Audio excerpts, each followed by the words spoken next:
So welcome to the Born Leader podcast. This is episode 3. Thank you for those of you joining live and direct. I have Elliott Rashed. Did I say it right this time? Oh Elliott yeah. Rashed. Oh, fantastic. Elliott Rashed is a successful affiliate marketer, a father, a husband, and somebody who's delivering leadership in his community, teaching you how to do affiliate marketing, which is absolutely fantastic. One of the things I want to share is that it's one thing to teach it, it's another thing to teach it from the heart and actually care about results from the people that you're teaching it to. And you're not just taking their money, which is so important. For me, Born Leader podcast, this is from 10 months to rock bottom to freedom. Now, here's the story. Here's the thing. Born Leader Podcast is here to help you, to elevate you, to lift you up, and to celebrate all of the stuff that you've achieved, rather than focus on all the stuff that you haven't yet achieved. And for me, why I do this podcast is to elevate the person that I'm interviewing, to showcase them, to showcase their story, their hardships, the people that they saw as role models, the ones that's inspired them, encouraged them, the ones that have knocked them down and said, "You are not going to make it. You ain't a leader. Stay where you are. Stay in position. Don't change the game. This is what it's for. You have to do a 9 to 5. Whatever it is, that's you. There's no other anything else but you. And that's you in that job, in that struggle, whether you was homeless like our previous guest. The point is that they all rised up and they said no and they unlocked the born leader within. So let's get straight into the interview. How are you doing, Elliott Rashid? Doing great. Freshly coming off of a little cold, but that's okay. I mean, I feel way better than I did last week. So, doing great. Been enjoying time with family, my daughter and my wife, working with a lot of great people in the communities and, the great places on school, eating well, you know, Fantastic, planning for fantastic. the rest of the year. So, yeah, doing great, man. I've seen some of your breakfast, and I still wasn't too sure what I saw that was in your plate. I saw avocado, oranges, something that looked like an omelette, and then something else that looked a bit fried. And I was thinking, what is that? What was that? What was that secret ingredient? Come on, tell us. That Well, it that was food. literally so you saw literally plain eggs that were just seasoned. And then you saw chicken tenders, like chicken tenders. I know it's strange for breakfast, but, I said I need to get that protein in. Normally, I have this protein burrito, but we ran out of them. But, yeah, I like a whole avocado, whole orange, and then some sort of protein, and that keeps me fueled for, like, pretty much the whole day, so I really eat lunch, and, lately, as I was growing my business, I had gained quite a bit of weight after COVID. And so my health has declined as I've been focused on my business and then responsibilities growing as I build assets, build a house, build a family.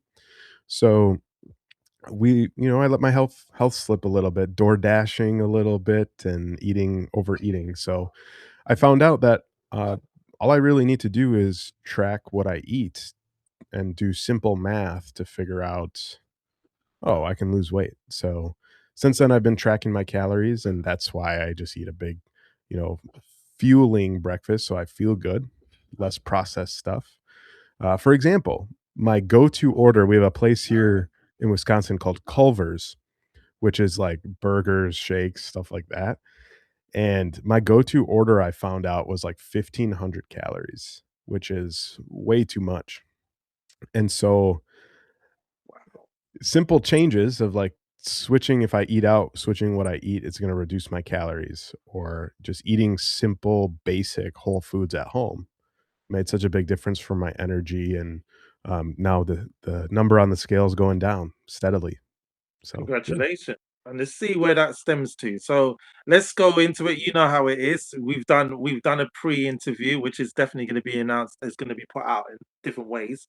But the thing is, I want to know, and for everyone else that's watching, whether they're watching live or watching it on demand or wherever in on the world or online media channels, what does Elliot look like? What does a young Elliot look like? How far back can you remember that young Elliot? As far back as I can remember, I was about 3 years old, and I started playing the violin. I was basically forced by my mom's side. But, yeah, I was thinking about some of the born leader prompts or previous things you just mentioned about this podcast, and I I really think that some of the leadership skills can come from your early age, and I think what you're doing is tapping into that, like figuring out what leadership comes from. Exactly. Looking back on my life, like I was thinking about it and playing the violin was fine. I loved learning it and stuff. At a certain age though, I became resistant to learning it. Maybe it was like 5, 6, 7, and I didn't want to. But the thing is, I still went out there and played in front of people. I played music at these like rodeo competi not rodeo, but the state fair competitions where you wear like a cowboy hat, you get the little pin, the little prize, like 1st, 2nd, 3rd, and you get ranked and stuff. And I think that was really allowing me to get out of my comfort zone and step into a place of like fear, but leadership also where I can do this. And that was probably my first big childhood memory of like actually getting out of my comfort zone. So would you say the violin, I've heard so many rumors about the violin saying that it makes you much more intelligent for those that play the violin. Would you agree to that? Because you do come across, I'm not going to say put the words in your mouth because then you might say the same thing as me. But what would you say to that? I would say that everybody has the ability to tap into their genius. You know, everybody has the ability to do it. Music, I mean, scientifically, there's a specific type of classical music that's been scientifically proven to enhance your brain activity. So just simply listening to classical music can help with your brain development. But I'm sure it's no matter what you do, as long as you're solving some sort of problem and making progress and growth throughout your life, you're going to be able to find that genius within you, basically. Okay, so because I was digging to see if I could find any previous interviews of you. I've seen some stuff. I was looking for more and I couldn't find it. And I was like, well, I'm just going to ask you because I was looking to see if I could find something where you've talked about the violin in some kind of capacity. Because that's why it was a shock to me when we first got talking and you were saying violin. I was like, what violin? Wow. Okay. Yeah. Cool. Cool. There is a podcast out there on SoundCloud, I think, that goes pretty deep into some other stuff. I'll share it with you later SoundCloud. Why if did I can find it. I know SoundCloud? Wow. SoundCloud. You're taking it back there. SoundCloud was after MySpace. Oh, wow. Okay, and then you got Reverb Nation. I don't even know if that was a No, thing in America. not on YouTube or anything right now. No, just, exclusive to the school group, you know what I mean? Okay, okay. So, young Elliot, 3 years old, playing the violin, like, how does that look for you as a 3-year-old playing the violin? Didn't you wanna do other stuff, or was that fun for you and enjoyable? What was the transition? Well, violin was like an initial starter thing, from but when I started getting into school, then certain other activities sort of evolved throughout my life, which turned into baseball, and it also turned into Boy Scouts as well.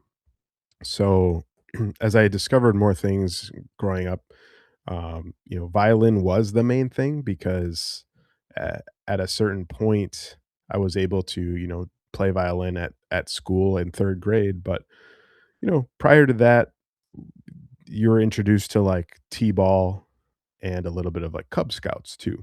So I was involved in those, and it's funny that going into just like the school curriculum, it's difficult to step into leadership there because you're the one being told what to do. But all of a sudden, when you're doing your outside extracurricular activities, now you have the opportunity to step into like a leadership type thing as you grow, being a part of a team on a baseball team or playing a recital on the violin or a competition. You're now stepping up. And when you have the opportunity to step up, the leader comes out in you, I believe. So, I agree. yeah. I definitely agree on that one. That's powerful. And the thing being put in that position as well, this gives you that either knocks your confidence or boosts your confidence, right? So who would you say like so your mum brought you into playing the violin, but for those that don't know, like, what's the situation? Like, who was the musical? Who had the musical bonus? Is it the bone they say? Who had the musical? Is it the I think musical so. bone? Like the funny Yeah, bone, yeah. yeah, funny bone. Yeah, who had it? Who was it that was like, yeah, this is the reason why you're playing the violin? It was my mom for sure. She grew her whole career was about playing the viola and the violin, and she, played in symphonies in Ecuador for 4 years, and then she basically taught school orchestras and private lessons with viola and violin. So, how I ended up in Wisconsin, I don't know. I mean, it's snowy here. She grew up in California. So she went to California, then Arizona, Colorado, and then her job, her work basically with playing the music led here into Wisconsin. And so that's why we're here today. So would you say that you got encouragement from both your mom and dad for playing music? More so my mom. My dad was somewhat indifferent. He was more just like the uh, dabble here and there with the recorder kind of thing. He advocated to not do so much because I was doing a lot out of school. He was like, "You're in scouts, you're in baseball, you're in this. That's a lot of stuff to be in." And so I it's hard to say. I think all of them provided helpful skills for me over time, but I also would have liked a little bit of maybe more explorative time. Maybe I could have fallen into alignment with myself faster if I had some more free time to explore. Okay, okay. So how old was you when you started to realize that violin was not really for you? Like you weren't enjoying the violin. What stopped you playing the violin? Or did you continue playing the violin? Because I'm not really hearing where we're at now with the violin. Where's the violin gone? Is the violin still with you as you go proceed into school? Are you what's happening there? Yeah, great Kindergarten. question. I still play the violin for fun, and sometimes I'll today play for weddings. However, Oh, growing up, I still played throughout high school orchestra, and then getting into college, it was an extra, curricular, and not necessarily did I go to a college where they had like a professional orchestra. It was more of a intramural type thing. But what's interesting is that the first couple of years, I still joined the orchestra for fun, and then my junior and senior year of college, I ended up running the orchestra. I ended up leading it. So that was just interesting. But one of the things that I knew I couldn't go down that path for a career was money, I think, is part of it. But some people make a great living playing music. But the other thing is health. I noticed that my violin teacher in high school, he unfortunately he passed away. He had a heart attack at like 60, which is crazy. wow. But he was a great guy. He would talk about, like, science and quantum physics during our violin lessons. A very outgoing, animated guy, and what I noticed was, like, he had a rubber band just around his fingers because he had, like, arthritis from playing so long. Like, my mom has had to have thumb surgeries as well, and so I felt like down the line, I might wanna use my hands still. I Wow. down Yeah, yeah, and so health was a big piece of it for me, and over time, I slowly actually felt the way you hold the violin bow in my thumb, and I actually started hurting. So that's so another that's an reason why I, don't play as much is because it sometimes hurts to play long wedding sets for my thumbs. that is crazy. I didn't so I wonder if they're gonna change the way the violin is shaped, but that's a whole nother conversation. Because they didn't realize it actually had an effect on your fingers like that. I was wondering, just the angle and the way you hold it. So, regarding you in school, like who was your earliest? Who did you see as a role model? I'm gathering that that you didn't. I don't know. Let me ask you this question. Regarding your parents, did you idolize them as role models? Did you see them? Did one seem more like, yes, I need to be like that? Not too much. I mean, my dad was very low key, he's from Egypt, so he was just very low key, chill, enjoying life. And then my mom was more like go, go, go. So I just followed her lead. So maybe yes at the time, but I knew I didn't want to be so fast paced because she was the one that advocated for me to be in all these different places like music, Boy Scouts, baseball. So it, a little bit, I would say, on my mom's side, just because it was like activities. And I think that was just ran my life. So that's what I associated it with. But again, if I look back, I'm like, maybe I could have had a little more free time to explore other things too. Mm, that's interesting.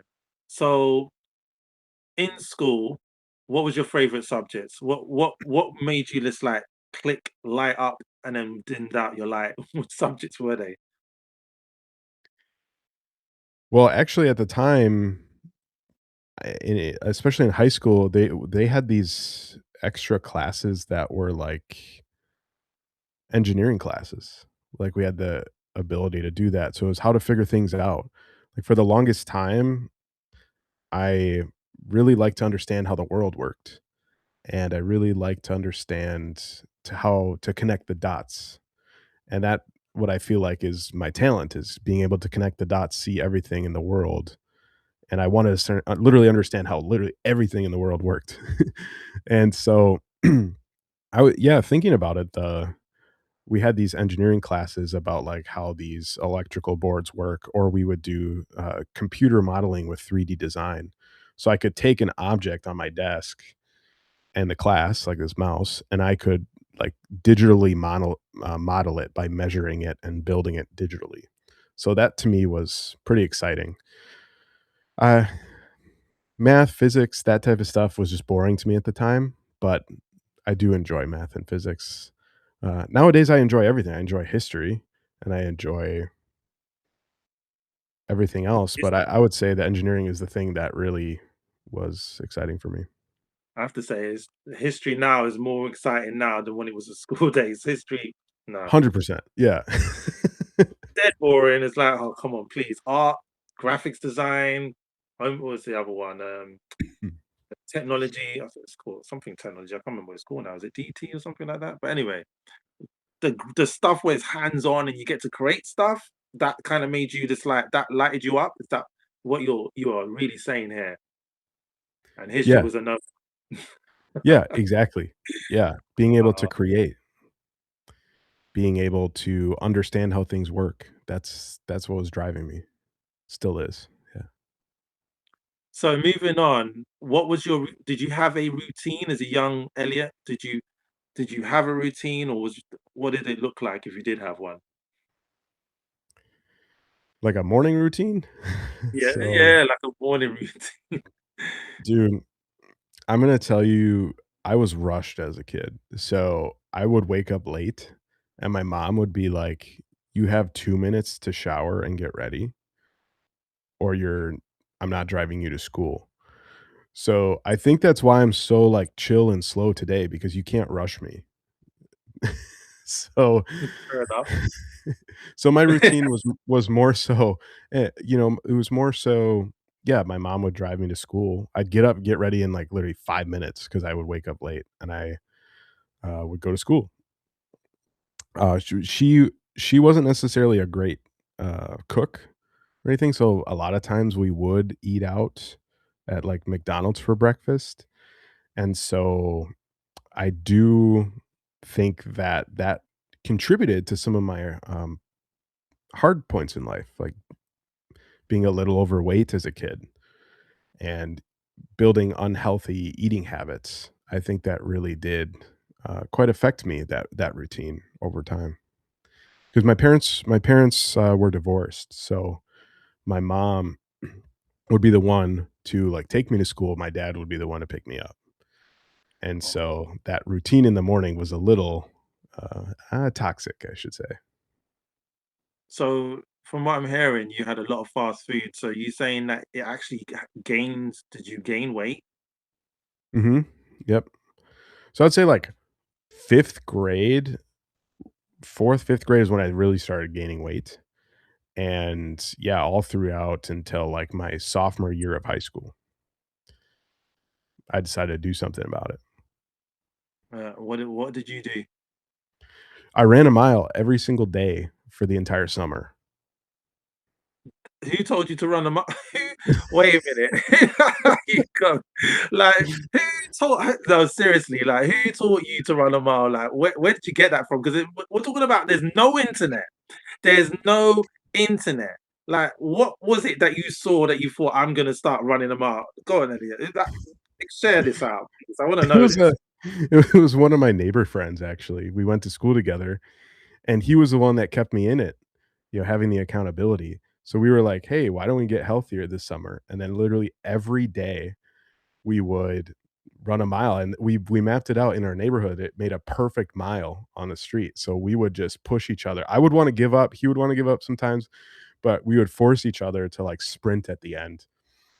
And Wow.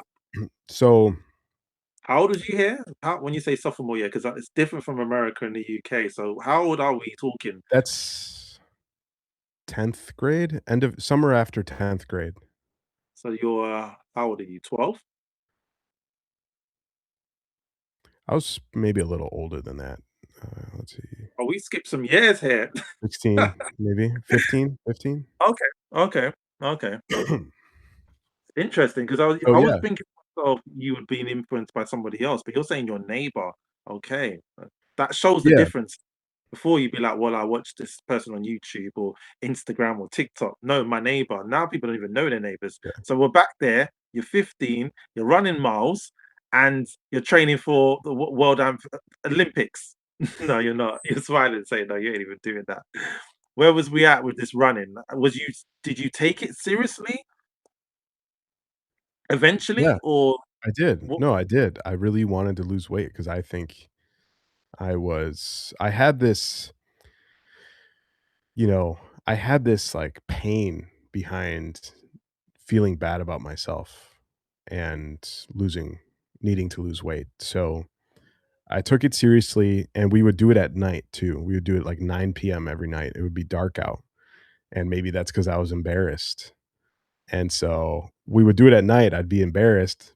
One of the benefits or things I really did enjoy after those, like we had a hot tub, and so we would relax in the hot tub and like stare at the stars and stuff, and just hang out after.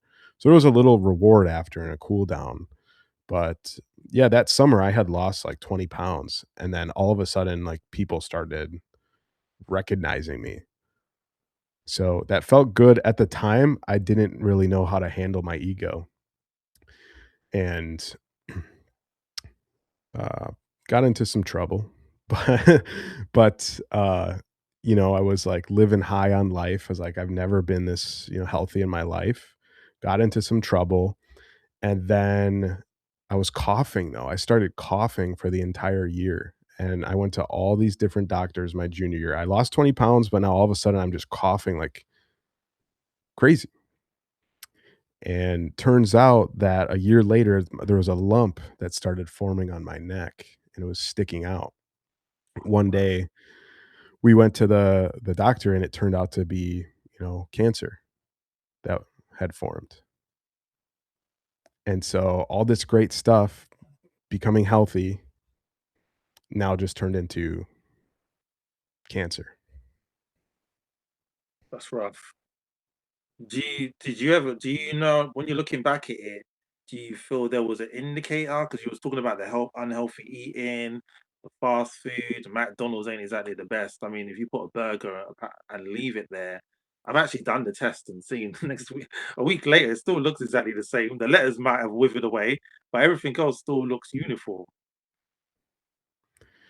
Yeah, I mean, to at at this point, like, it's showing that cancer is 90% epigenetics, like what you eat and your lifestyle. So I do believe that part of my, toxic, morning routine could have definitely caused the cancer long term. Because the type of cancer I had, there was no signs, like, there's no explanation of where you get it from. Rough.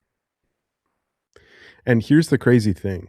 So, I going through cancer, I was actually at peace because I was like, if I have this much time to live, like I could die, I'm just going to enjoy life and just be with my family and friends. And when you have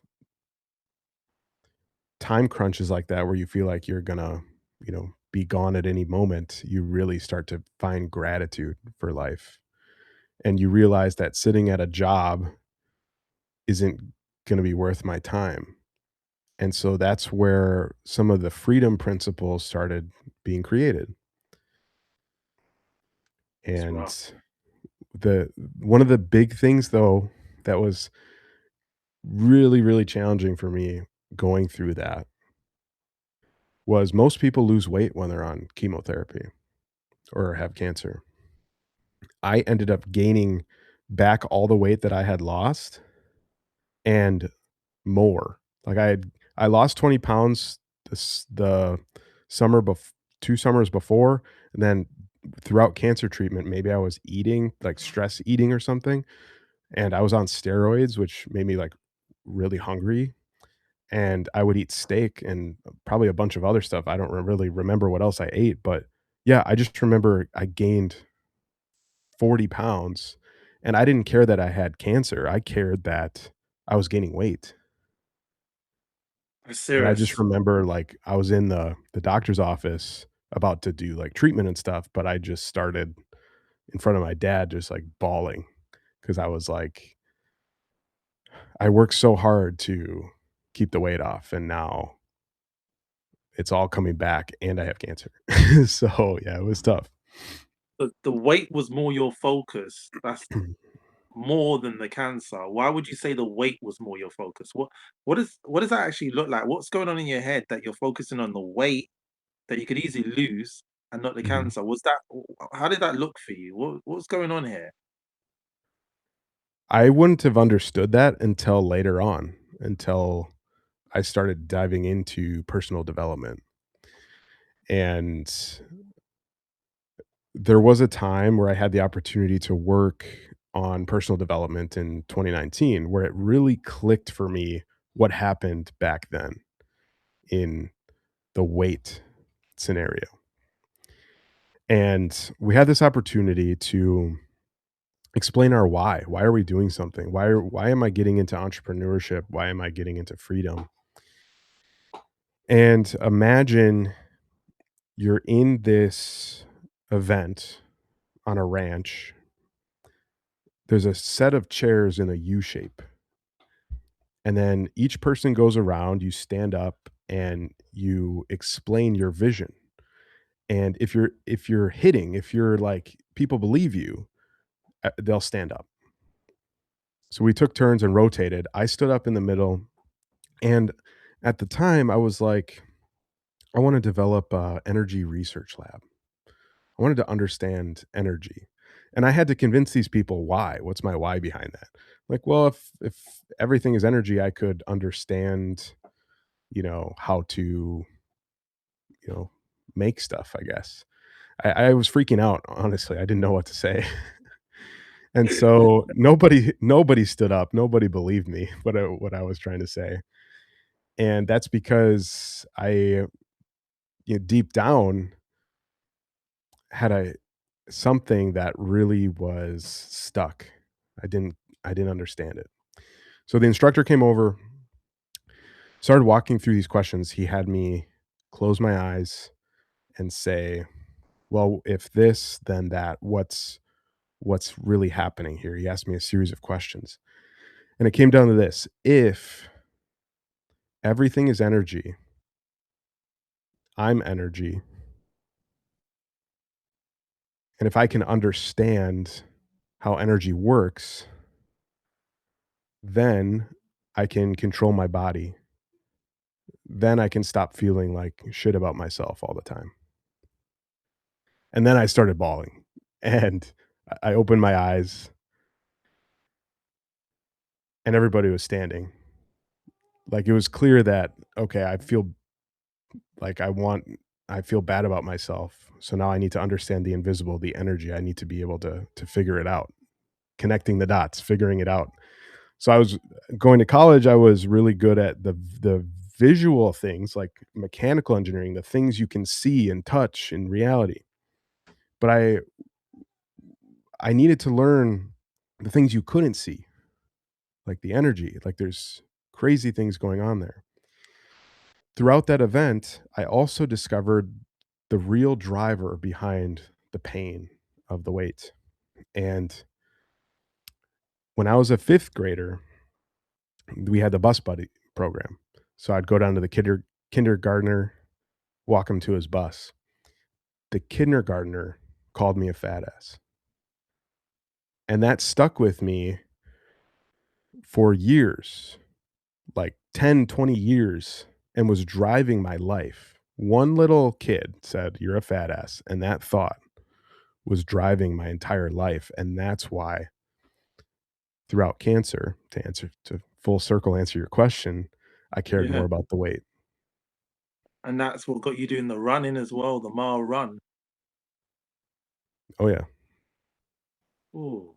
Wow, the power of the words, man. That's why I have to be so careful in what you say to people because you just don't know the impact it's gonna make, especially if you're saying horrible stuff like that, remarks. One child, just one child, one boy said one thing to you and it affected you all the way up to adulthood. Because I made it my identity. Okay. So the energy, the focus was there. So your energy goes, yeah. Where your focus goes, your energy flows. So could that be, in some ways, I'm kind of thinking, could that be the reason what got the cancer? Who knows? We just don't know how things work.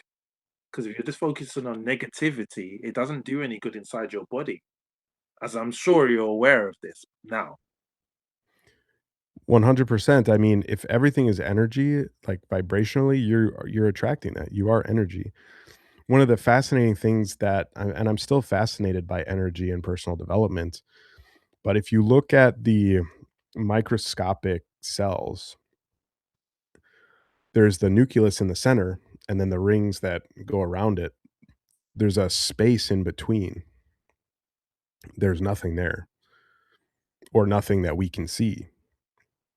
And if you blow that up to the size of a basketball, the ring blows up to over miles away around the basketball.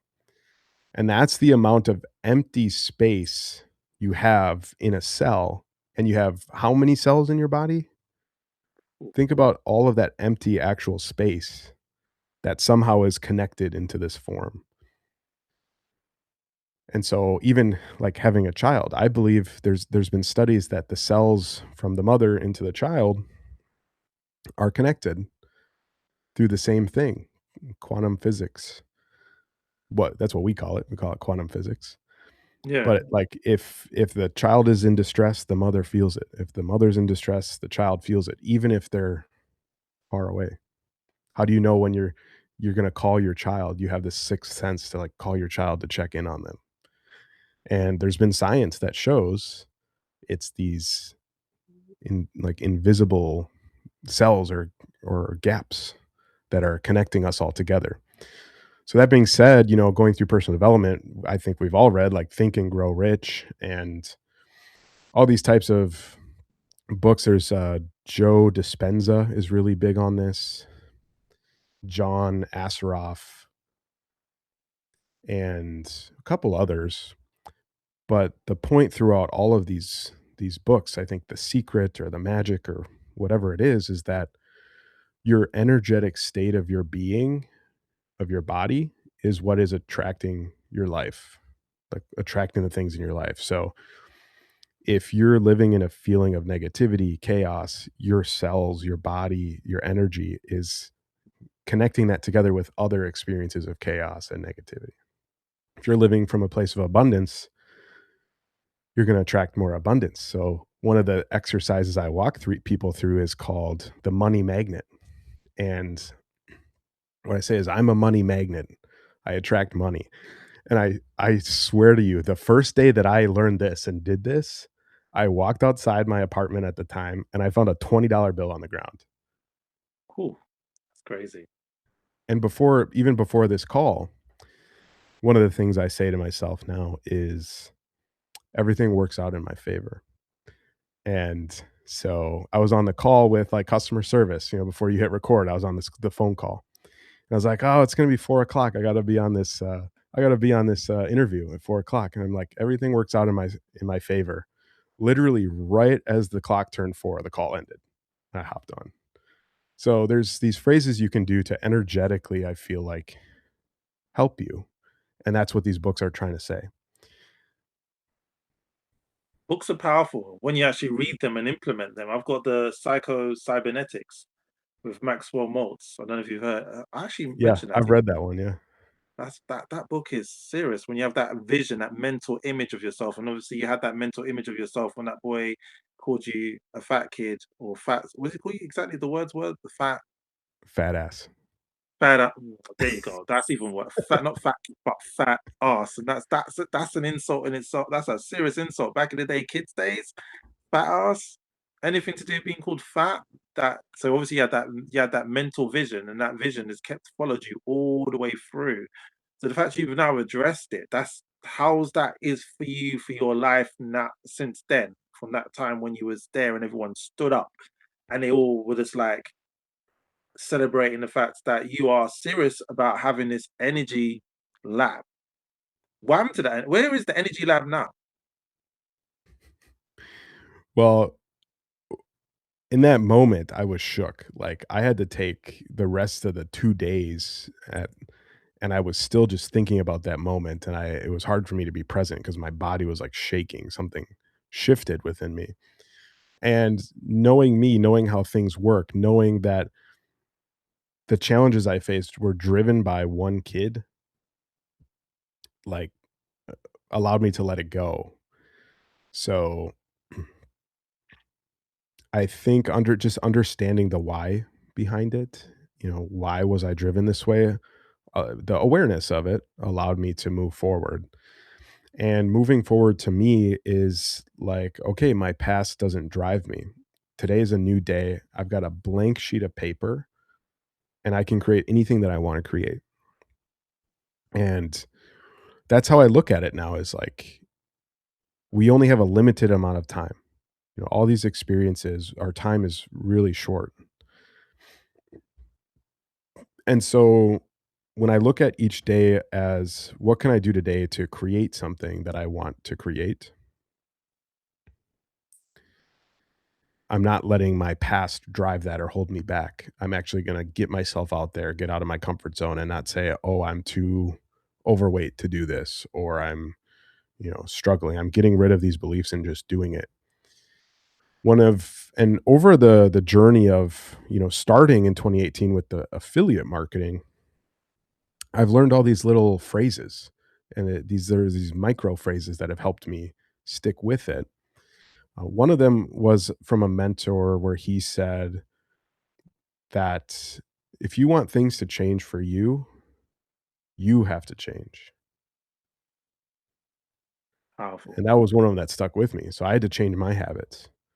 And so exactly like right now, I was able to get in quite a good shape from, 2016 and on.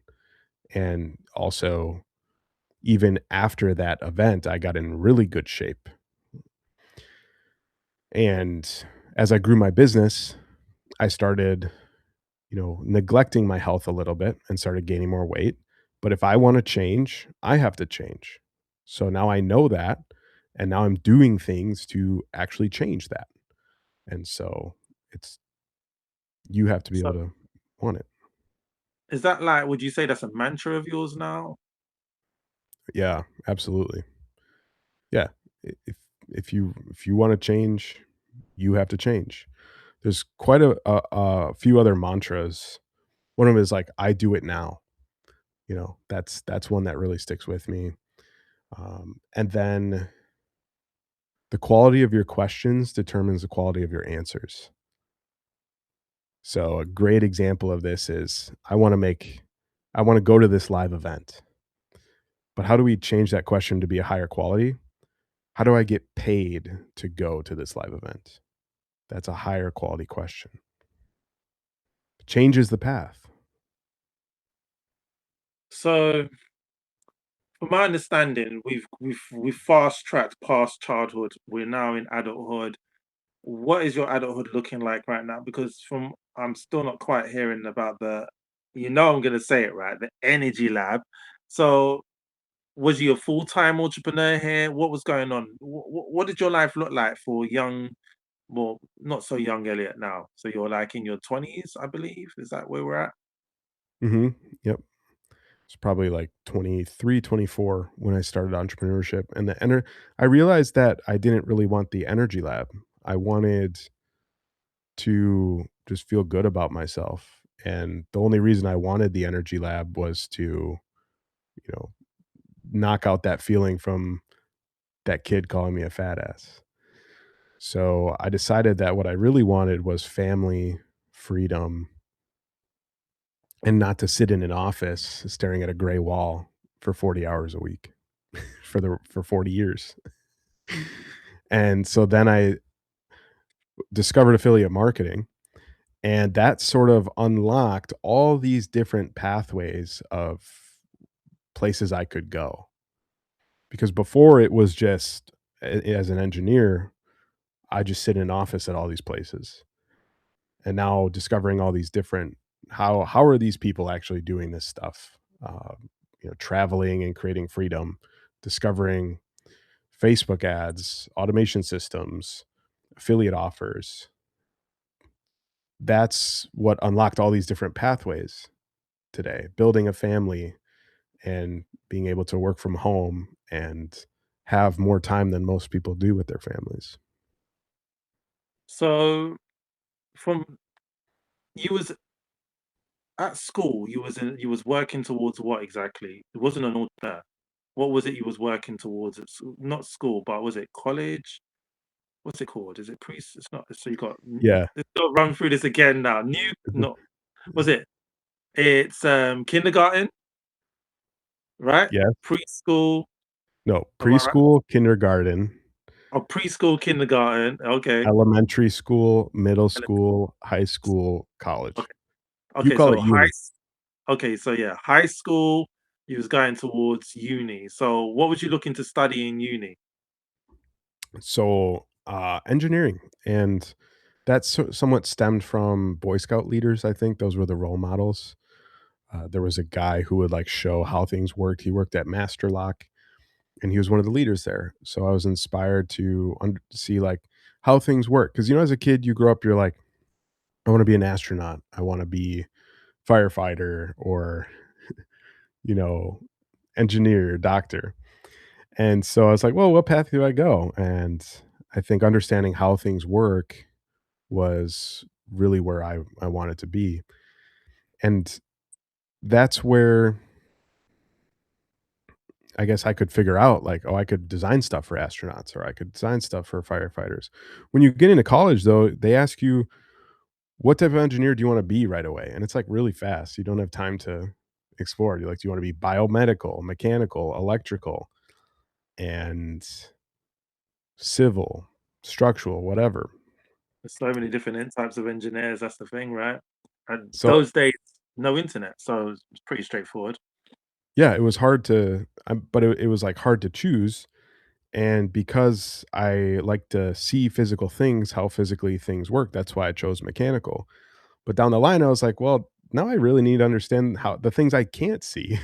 So maybe I should have done electrical. And then it led me down personal development because personal development leads down to the things energetically you can't see. So it was interesting. Very interesting. So at this point here, you've gone from university, you've gone from university. Did you just find a job straight away and what was a job? Did you have a job or did you move into a business, a career? Yeah. So I had a job, and it was a company called Silgan Containers. They made all the food cans, the Okay. metal food cans, pet food, green beans, corn, whatever.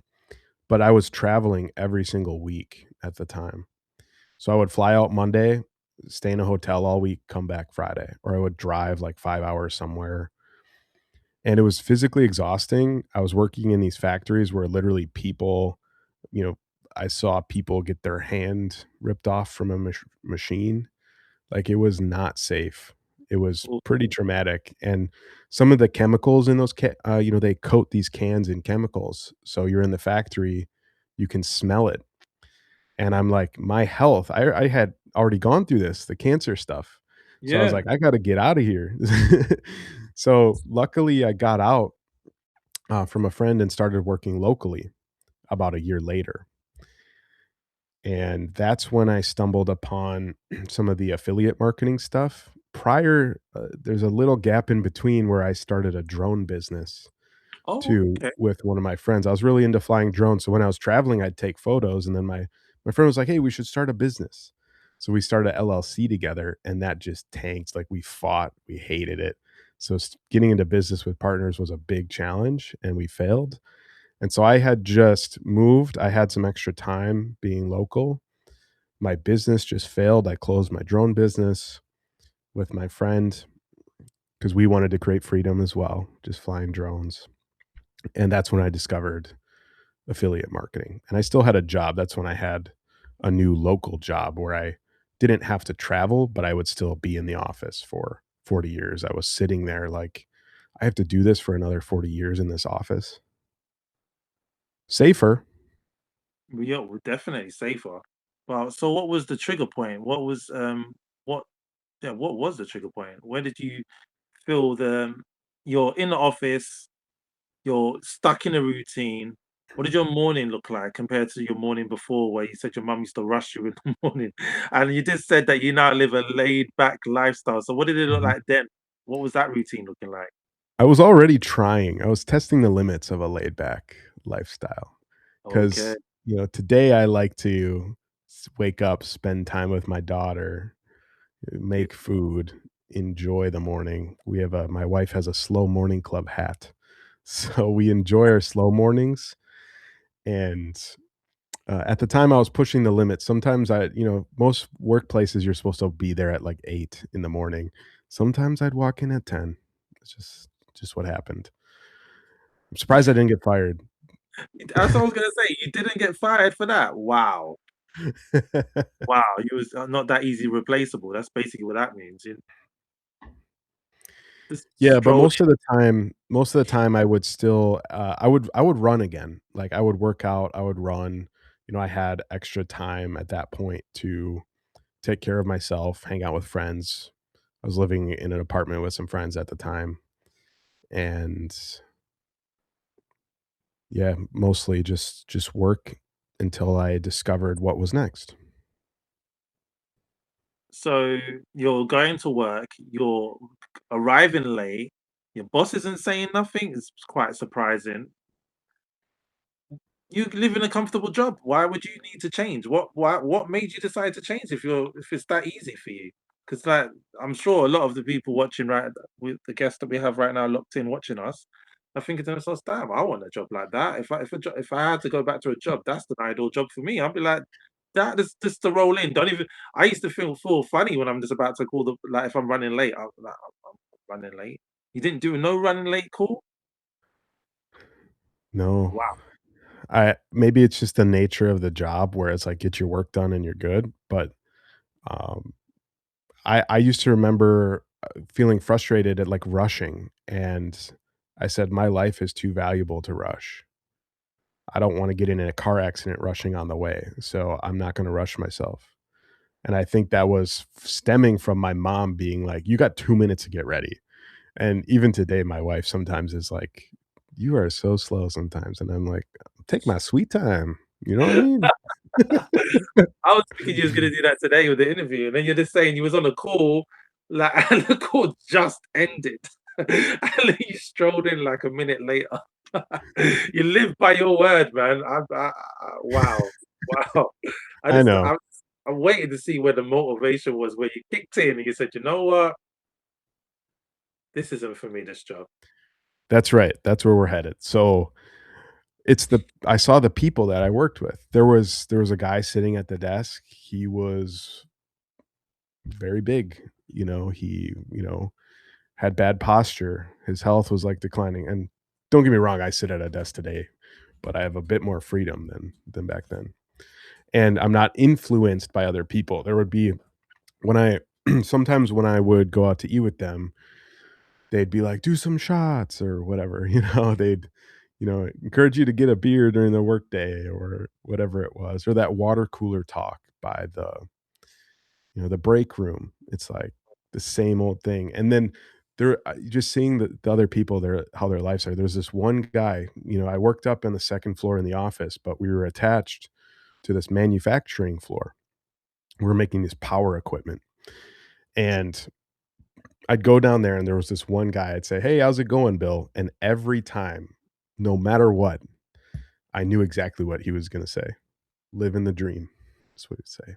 "Living the dream, bud." He's like, "Is this really your dream?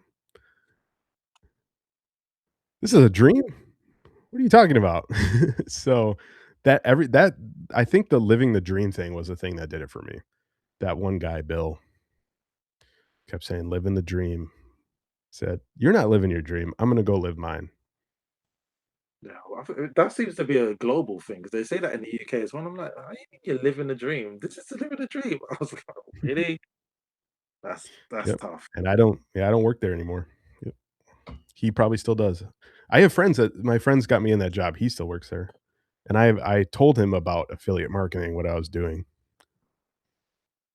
Nope, he wants to live the dream too, seems like.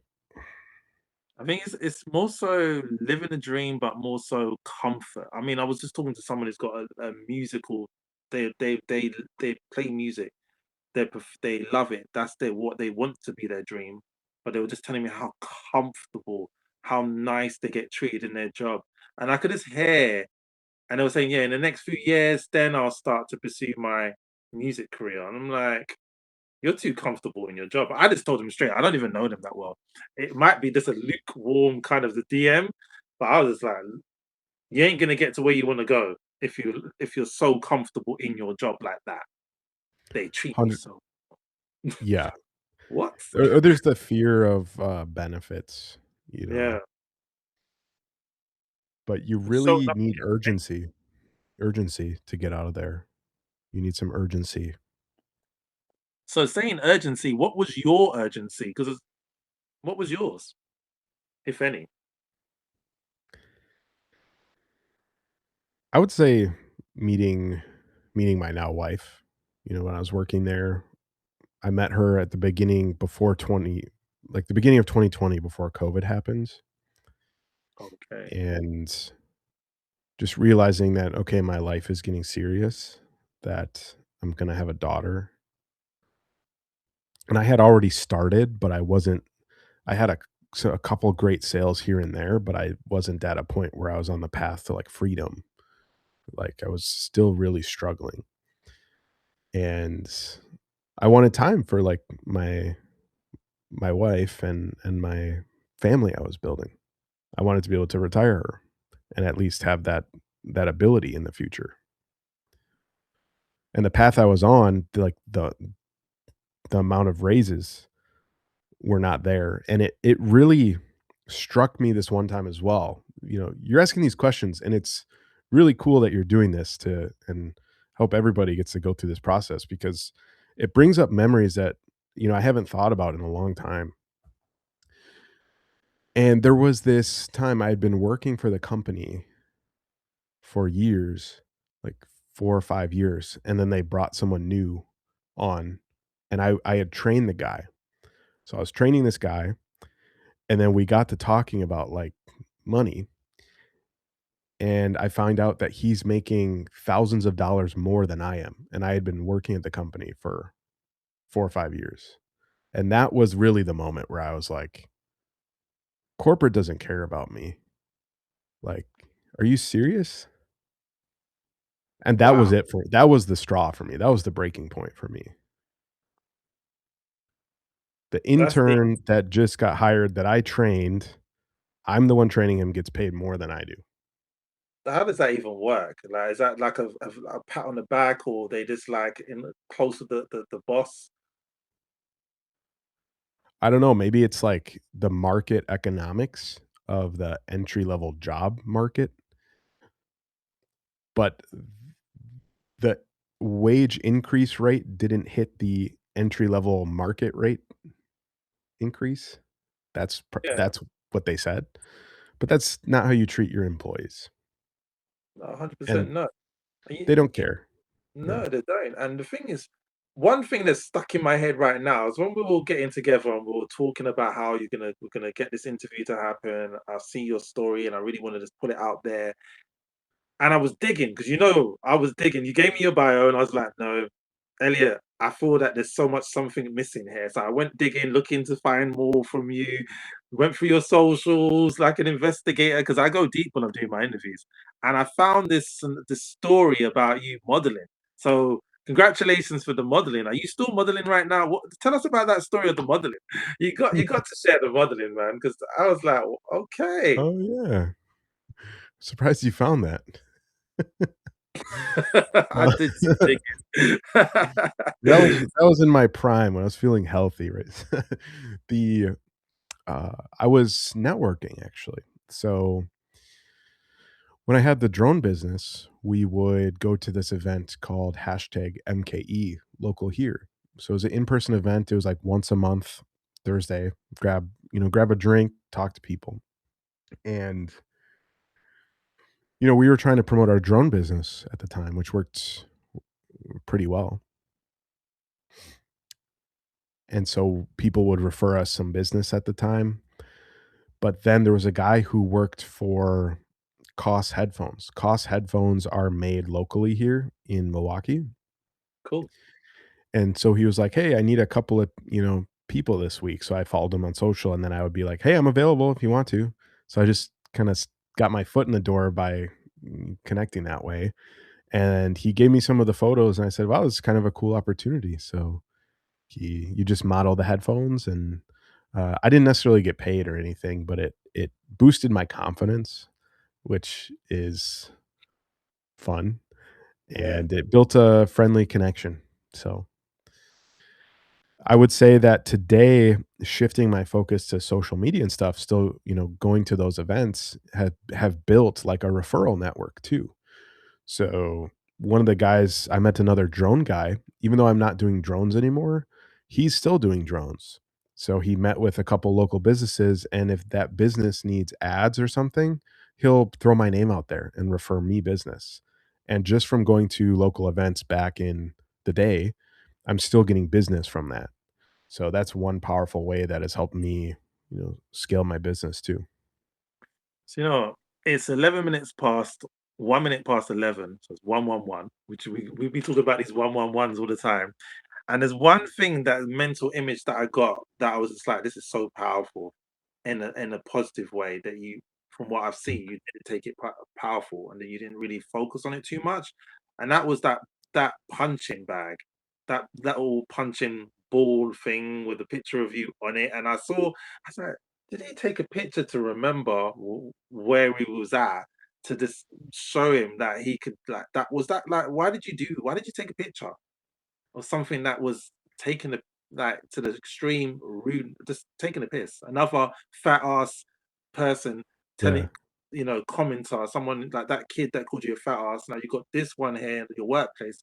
I'm sure we've all come across these type of people in our workplaces, in our environments, our neighbors, that act a certain type of way towards us.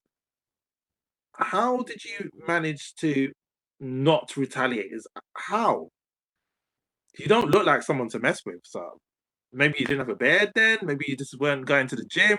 What was the Talk No, about it. I mean, I had a beard then, but, I know exactly what you're talking about, and, for there's people on here live too, so, like, I wanna acknowledge, like, we got Michael, Brett, Chris, Elba, and Shelly, like, and there's people been popping in and out, so to give you a picture, I was still at that, office job. The coworker, the one that actually was I visualized as overweight, sitting at the desk in the corner, he was a funny guy, and he put, those little it's like a suction cup punching bag. Yes, that's it. So you would suction cup it on the cabinet or the desk, and then you'd, like, punch the thing, you know? There's those games that are the opposite way, and you punch it and see what your high score is. This was flipped upside down, And what he did is that modeling photo that I had from the Koss headphones is he printed it out and put it on the punching bag. And I walked by him like, "Is that me on the punching bag?" And it really actually did piss me off. I was really mad at that guy. Like, I wanted to beat him up, but it was in the office, so, uh but I was like I used it as fuel. I used it as fuel. I was like, "You're gonna be sitting here overweight, unhealthy, and I'm gonna leave. I'm gonna be healthier. I'm gonna do something. I'm gonna get away from these people." And that was more so of a driver. You know, when people do stuff like that, I just kinda laugh it off and turn it into internal fuel to get away from them, I guess, or do better. That's the thing, like everyone needs some kind of a push. Sometimes you don't get it directly where you want it to be. And obviously that was a negative push. In a sense, someone was laughing at you, mimicking, taking the piss out of you in a certain type of way that doesn't sit well. You're looking to get jumped. You're not looking to go home nicely with that kind of scenario. So, to just be able to just switch off and to say, you know what, I'm not gonna allow it to get the better of me. I'm gonna move on. What was the trigger point that now I feel like we're getting somewhere? Was that the push or not yet the push? Because you're living a you're in a good job. You're in a job that's looking they don't mind if you're running late. They're looking Right. after you. Yeah. I mean, yeah, it's getting there. It's the people that you're surrounded with. I just saw them, going downhill, and I didn't wanna be like that. And I know that the people you surround yourself with, I'm sure everybody has heard this a million times, is who you turn into, like the 5 main people. So, I looked at everybody's life, and nobody's life is what I wanted to turn into where I worked. So I said, "I gotta go somewhere else. I gotta do something different." And there was a point too, like, I used to be afraid of getting fired, and knowing about affiliate marketing and knowing about business and stuff, I sort of let that go, and that allowed me to be free and innovate, and it actually got me, like, bonuses and raises. Because I was afraid of getting fired, I wouldn't speak up about things, and where the business I was sort of a visionary of a business consultant, and yeah, I would be if I got fired, I was screwed, like, that's what it was. I didn't have savings, I'd have to get another job, and then I'd be, like, paycheck to paycheck. I was freaking out if I would get fired. But yeah, when I was like, "Well, I can just do anything now. I can start a business. I have all these new options to me." That's when I had this moment of, like, freedom. Like, I don't necessarily if I get fired, I get fired. That'll give me even more urgency to build my business. So I th I think the moment that I found affiliate marketing, because I knew I didn't want to stay in the job for 40 years, the moment I found affiliate marketing, that unlocked the freedom idea to to not be afraid to lose my job, because I knew that I have the skills now, I have the path. If I lost my job, I could just force myself to make it work for a month or something.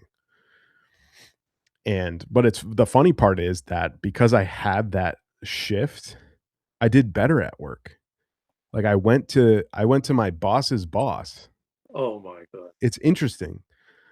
I went to my boss's boss and I started like, "Hey, what's the sales process like? What's the bottleneck in this entire business?" And I started looking at all these different business principles in our own business. And I was like, "Hey, why don't we have this? You know, this is stupid. We don't have this list of orders that we can track and tell production how to do this and stuff." So I like started developing the department. And I think that was because I wasn't afraid to speak up. And because I was afraid if before spoke up, I would get fired or something. But another piece of that was you need to become excellent. Like, I wanted to become excellent and a leader in my business. I knew that no matter what I do, I needed to become excellent in. And that's when I started to also step up in the workplace as well. So the fact of you not afraid to speak up got you further into your job. So you're getting more income. I'm taking it.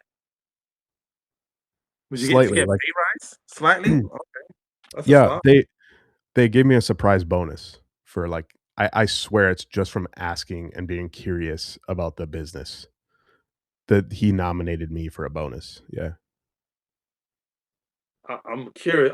I'm looking forward to hear what changed then. You've got a surprise bonus. You got nominated for a bonus, despite the fact of how you started, just not caring, going in late, and then speaking up. You then get yourself further in the job. You've now got a bonus. Like what? Like what could possibly that's even more of a dream job than anything. You're now living the dream where you have a friend, so-called not friend, but colleague, who's punching the punch bag, whatever. He's still where he's at. You've moved on up. What's going on? You sound like you're moving further and further to promotion. Yeah, that's true, but I knew that I didn't wanna go that direction, and I think the thing that we have mixed up in the timeline is the when I found out the guy who was training, the company didn't care about me, like, the Oh, guy who, so I got the promotion stuff, but then later on, I found out that the intern that I trained was making more money than me. okay. So that's what. That was absolutely the moment, let's make that clear, yeah. Okay, okay, okay. So that's the moment. So, wh- what did you do then? So, what does that look like for you? You've just found out the intern's earning more money than you. What happened? What was your decision then? What did your day look like? How did your night end? Yeah, I was just started asking all my friends from college, like, "What are they making? What is the salary? What are you guys making?" And they at the time, I wasn't making 6 figures, but some of my same people I graduated college with, same degree, were making 6 figures. And I was like, "All right, how can I do that?" And it's either get another job, try and get a pay raise and apply there, and it's okay, my business right now in affiliate marketing is one-time sales. So that's really challenging. What if I started exploring freedom models like recurring revenue, started exploring different offers that I could promote with recurring revenue in it. And that's when I started creating offers around my own offer. It was like 30 bucks a month for a community. But then within the community, I would sell recurring revenue software tools as well. From there, I was able to be on a path of like, okay, now we're getting some more consistent freedom and revenue, and then realize the path of freedom, which is today what I call the freedom code, which is 4 paths. We've got the path of affiliate marketing. We've got the path of building a community, which at the time it was Facebook communities is how I did it. I had a free Facebook community and a paid Facebook community. Today it's school, so building a recurring revenue community, uh, helping people set up their software, like recurring revenue software systems, and then helping people run ads or running my own ads. So that is the 4 paths that I do to this day and create recurring revenue. And it's a simple math problem. If you sell an offer, like if I went in and looked at how much money do I need to live? Like legitimately, everybody here probably is like, I need 5K, 10K a month. But that's not the real number. The real number is in your bank account. Add it up. You'll see exactly how much you need to live. Get it down to the decimal point, and then let's say your offer is 30 bucks a month. Then you do the math and you figure out how many people do I need to sell to, and you go from there. So some people they start at $7 a month, and it's like, oh, if I need to make 5K at $7 a month, I have to refer like 200, 300, whatever people. It's like that's really hard.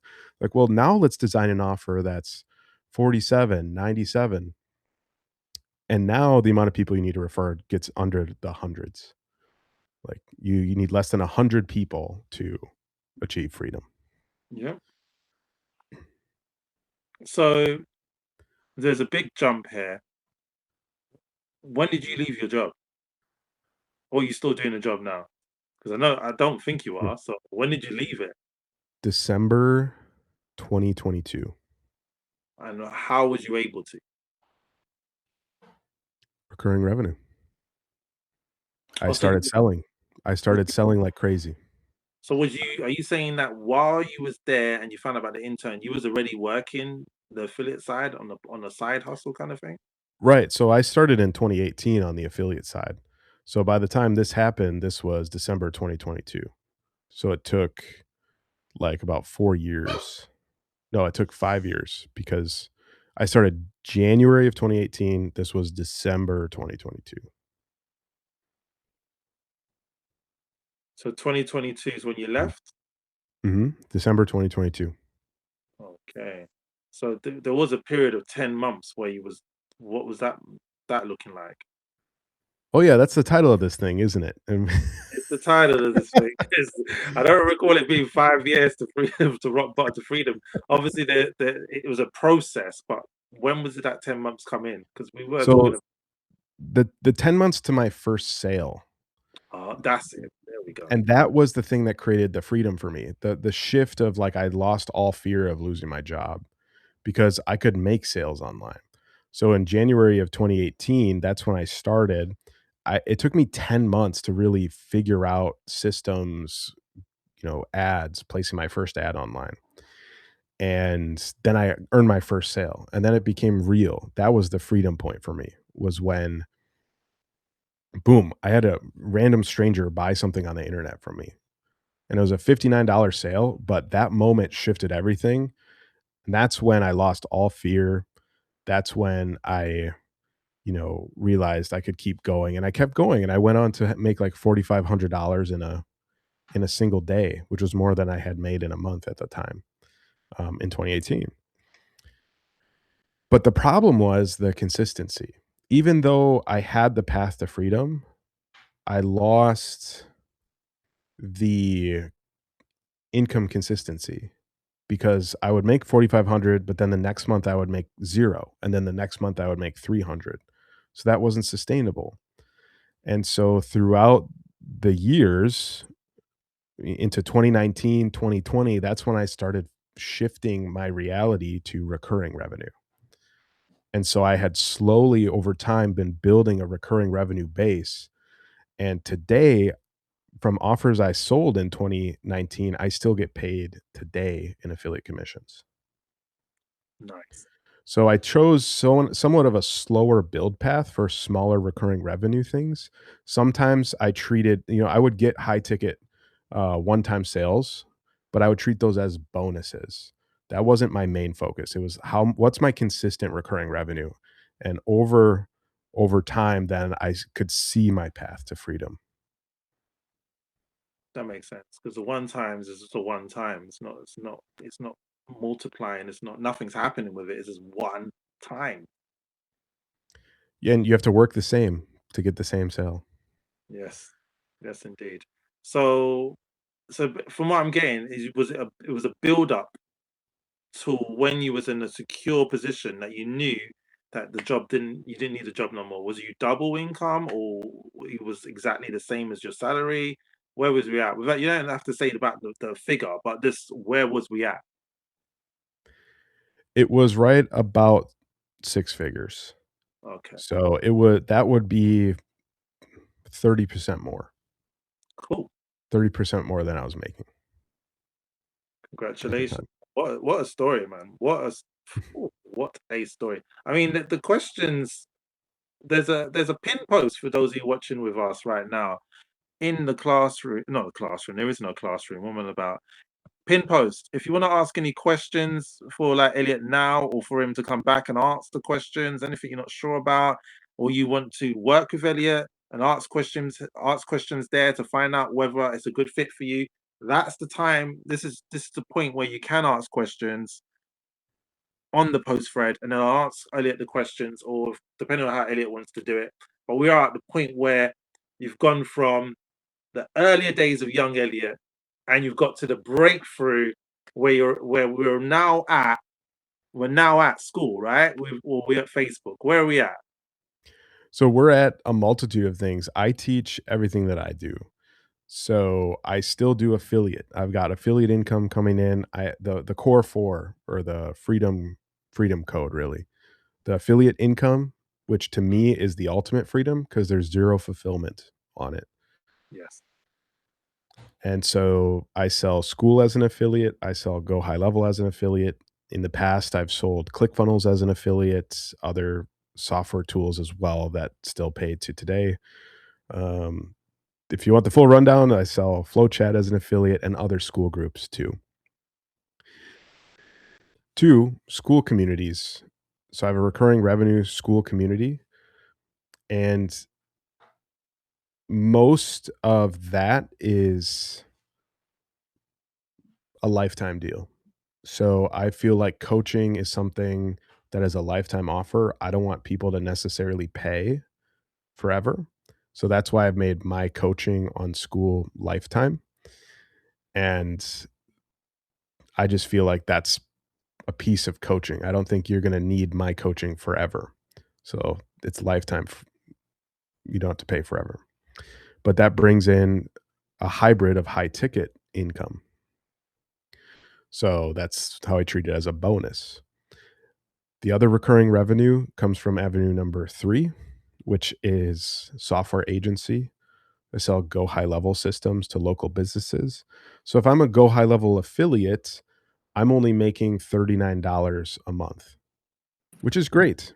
I mean, 39, you can do some damage with $39 a month as you build it up.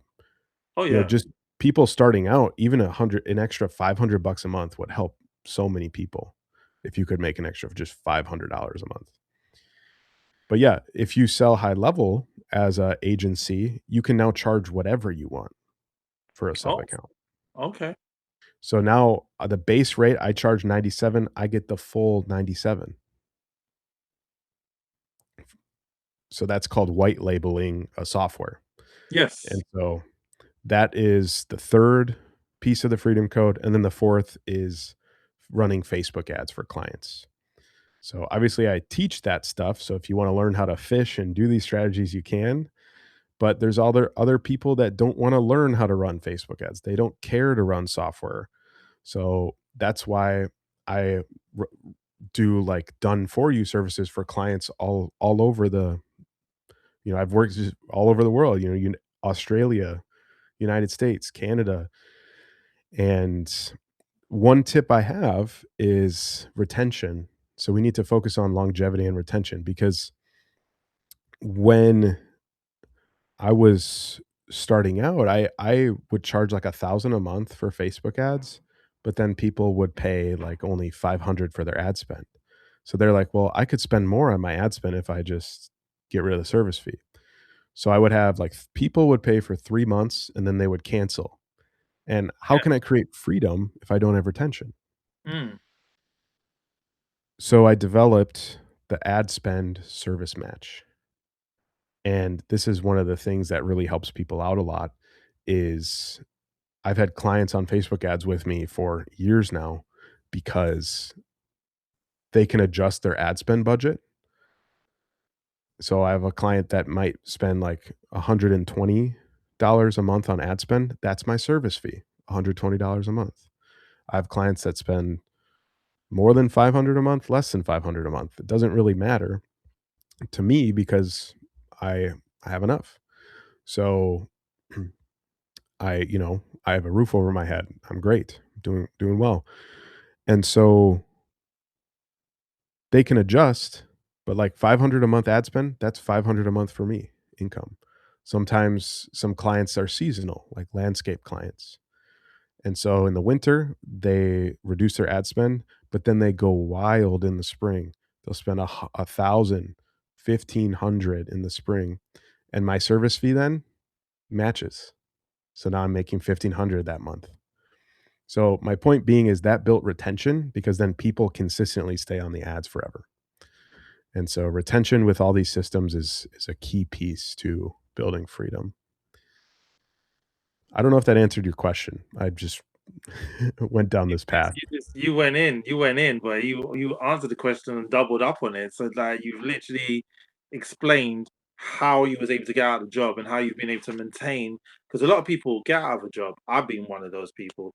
Get out of a job and then you get snapped back in.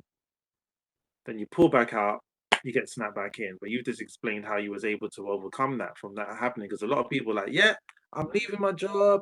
I'm done with my job. I'm going full-time entrepreneur. I'm gonna run, and then the next thing you know, where you at? Oh, I'm back in my job. Didn't work out for me. You know, they give up so easily. For sure. We see that And all the time on schools. So many to be I people mean, there's give been up times too so where, easily. They make I had excuses people and churn. say why they're not about or why they're not doing what they're doing Is it anymore. my But internet the or yours? consistency Is just it dries can out. everybody see me still? Have you frozen, or are you just good at mine? Have you frozen, Elliot? I can still see you, Have I frozen or is but Elliot frozen? Andrew's frozen. Okay. There he You is. Actually, He's back. you were both talking at the same time. Did we both freeze? Are No, you you were frozen? both talking at the same time. Oh Oh, wow! that's crazy. So I was gonna say there's times where like I would have to sell stuff. I would sell Yeah. stuff to make things work. I would play for weddings, so I have some music skills. So sometimes I would take on some extra weddings and play for weddings to make some extra cash if I needed it. I would sell. Sometimes I would sell some cryptocurrency that I had, to do that over time. So it's more of a use all your skills kind of deal. Some people, I have a buddy who just does the high level agency, but sometimes he still does DoorDash along the way, you know, or drives Uber. But it's whatever you need to do to make the extra income and keep some freedom. And designing your lifestyle around freedom too. So, for some people it might be to getting closer to freedom, get a remote job. There's work from home jobs now after COVID. That's going to save you some travel time. You want to look at time saving things to build your business. And one of the things that was huge for me was the shift in time savings in my personal life instead of my business life. So a lot of people think, oh, I need a VA, I need a sales guy, I need this. The reality is you're going to make more money doing your business skills than doing the time consuming things around your household. So it's worthwhile sometimes to have a cleaning service come by and handle the cleaning of the house so you can focus on your business. It's worthwhile to have your groceries delivered, pay the extra $10 so you can take that time to, optimize your time with your family and your business. So I just want to leave you with one of those key points about optimizing your personal time first in your business before you optimize your, business tasks. I love that. I absolutely love that. That's something that I talk about so highly because you want to free up time. I hear people saying like, "Oh, I'm building my website or I'm going to do some gardening," and I'm like, "Well, if I need my garden done, I'm going to get the gardener to do it. I'll get the landlord to do the garden because they ask me, they'll pay me." And I'm like, "No, that's take up my time. How much money could I be making if I don't do the garden and I free up my time and I just use that time more constructively and productively?" And the other thing I get told, you might get this as well, I don't know, but for me, I get told, "You live on school." No, I don't live on school, but it might feel like I do, but I don't live on school like that. The thing is, for me, what's very interesting is a lot of people don't realize is that I don't own a TV. I don't sit watching TV. I don't Netflix. I didn't even know when there was the biggest boxing that everyone was talking about with AJ fighting whoever he was fighting. I didn't know about it. When the wig punched off, I didn't know about it until I went onto TikTok, and TikTok just drains you in, and I have to pull myself off because it's. So how would you say when you're saying you're freeing up your time, Elliot? How does that? What is your? Because obviously, when you're living in a family, you got your daughter, you got your wife. I know when I was with my daughter and her mother, I end up watching TV. It's just because it's there. There's like there's two TVs or three TVs? Two TVs. I'm even counting. How many TVs are there? One in the front room. There's two TVs. One in the bedroom, and I think my daughter was supposed to have a TV in her room, and I'm like, no. You know? Yeah, that's true. Like I myself, there's moments where I don't have interest in shows or TV or even I mean, still I'll watch shows from time to time, but I don't think it's as often as most people. There's a guy told a story of he had to sell his like gaming system because he knew he wanted to build $1 million business, so he sold his Xbox. But then there's another guy who said, I still play video games, but at the same time, I'm listening to podcasts while I'm gaming. So that's, people have different approaches. I still play games, but sometimes because it's a way for me to, stay connected to my friends. So I'll play games, but sometimes I have a business task open on the right if I'm feeling it, where I'm like uploading recordings or whatever. But Okay. that's still tasking with an enjoyable thing, I guess. Yeah, That and some makes people play sense. games to make money. Play gaming, streaming, isn't it? So you could be Yeah. streaming a game and making money from there. So how do you want to go about this? Because we've got to the point where you're at now, and usually we open up the mic to ask questions. What I'm gonna is you happy with that? Yeah. Yeah, absolutely. And then I just wanted to thank Michael for commenting this detailed testimonial And yeah, any on the questions? post too. You put it on the pin post. I'm gonna stop the recording here. So this is where it ends. So thank you everyone for locking in. We're not going anywhere. Just ending this bit of the recording, and then we're gonna start the recording for the questions. So it's separate, and it's okay. Cool. So yeah, thank you, Elliott, for being an absolutely awesome guest. This is the end of episode 3. We're going to be asking questions. So I'm just going to be stopping the recording and then we're going to roll on through from there. So thank you for being an awesome guest. Thank you for sharing. Thank you for being vulnerable as well. Because Thanks for that's having me, man. no, Thanks for I having me. appreciate you, man. We're going to go into asking questions.